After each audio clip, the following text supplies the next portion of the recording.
Brrrr investing and what makes a good Brrrr investor.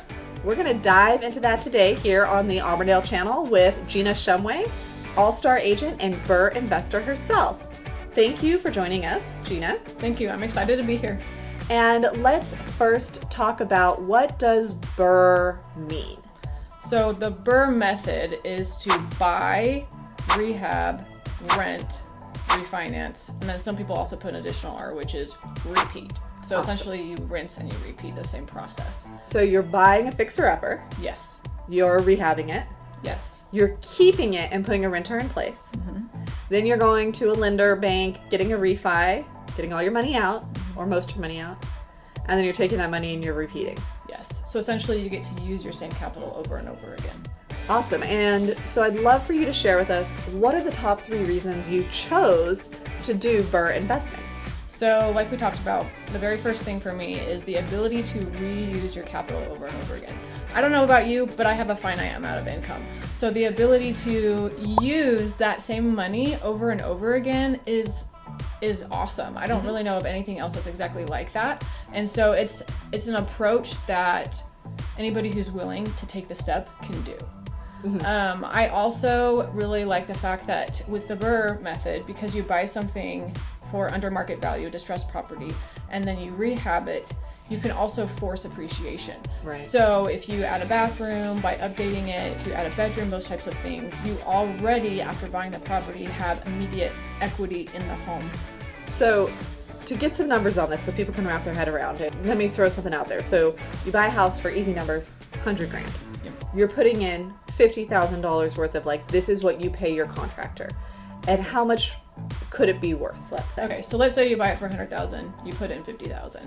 So then you're gonna try to get an analysis to see where it can praise for. So hopefully maybe it'll praise for about $180,000, $200,000. And so that extra $30,000 to $50,000 is that forced appreciation that you're referring to here. Correct. That's money that you created through your work with this house. It's automatic equity. It's automatic, extra money that you created by forcing appreciation in the home. Awesome. So then you take that house, you get it reappraised, and then when you do that, you can go to a lender, and generally speaking, terms and conditions and things like that change, but sometimes we know it's a moving target. But the hope is that you can actually cash out and refinance that house. You cash out, you take that money back, and the goal is to get all of your investment, or at least most of it, back, so that you can then go and do it again. Okay, so that's kind of your third, I think, point. So your first is that you could recycle your capital.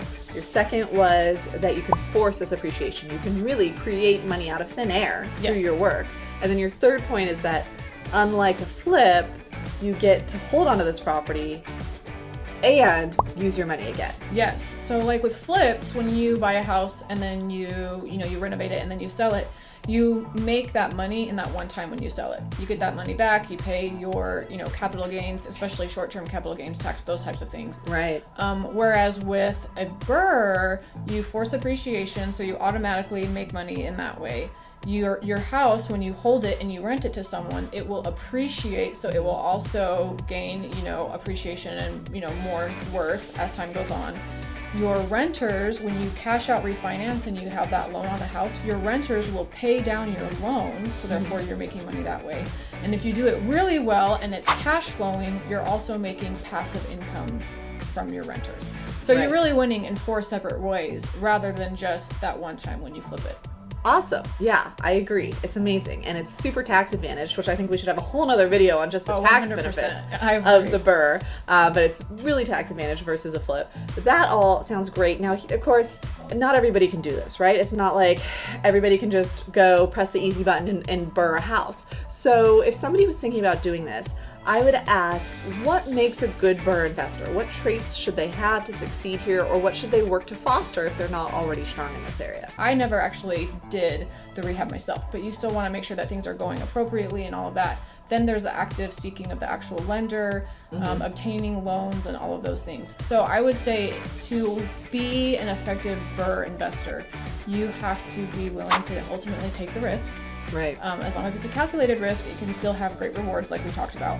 Right. And then also you are going to have to be somebody who is driven and willing to do that, because essentially what you're doing is your time becomes investment that you're putting into it. Right. So it's an active investment, but it's something that people with varying amounts of capital can also do. Right. So it's open to everyone, and yet you have to be somebody who's willing to have that risk tolerance, which is huge. You know, that's what we run into so often is like I see on client side, they like the idea of the Brrrr, and yet when push comes to shove, they don't have that risk tolerance. And that's okay. That's a great thing about real estate investing is that there's a method for everyone. Just be aware of what method is the best fit for you and your situation. So I love everything you pointed out there. I think that's a really important calculation there, or things to consider, and is this a good fit for you? Anything else that like you wish you had known, like one bit of wisdom before you'd started as a Brrrr investor? I would say you have to understand that not every deal is going to be a good deal. You're going to win some great, and you might lose a little bit on some, but the key point is that you continue to make sure that you go forward. Right. And your due diligence. Your inspector needs to be your best friend. You need to make sure that you cross your T's, you dot your I's, and as long as you do that, you're golden. Right. I think you brought up a really good point there, and people like don't think about it enough. And I love my sports analogies. Like nobody's batting 1,000, right? That doesn't happen. And yet when somebody is batting over 300, we're like, you're killing it, right? And so you need to have in your analysis. And I know when we evaluate like doing Brrrrs and even any investing strategy, we have to figure that some are going to fail. Right. And so we have to look at, well, how many would, you know, if 1 out of every 5 failed, let's say, what would our returns still look like overall? Right. And then also how bad can that failure be? So we've had houses that we went to Brrrr and we ended up flipping them instead because things didn't work out for whatever reason. Like specifically, we bought a house that we were going to Brrrr into a short-term rental. Chattanooga changed its short-term rental ordinances and had a temporary pause on permits.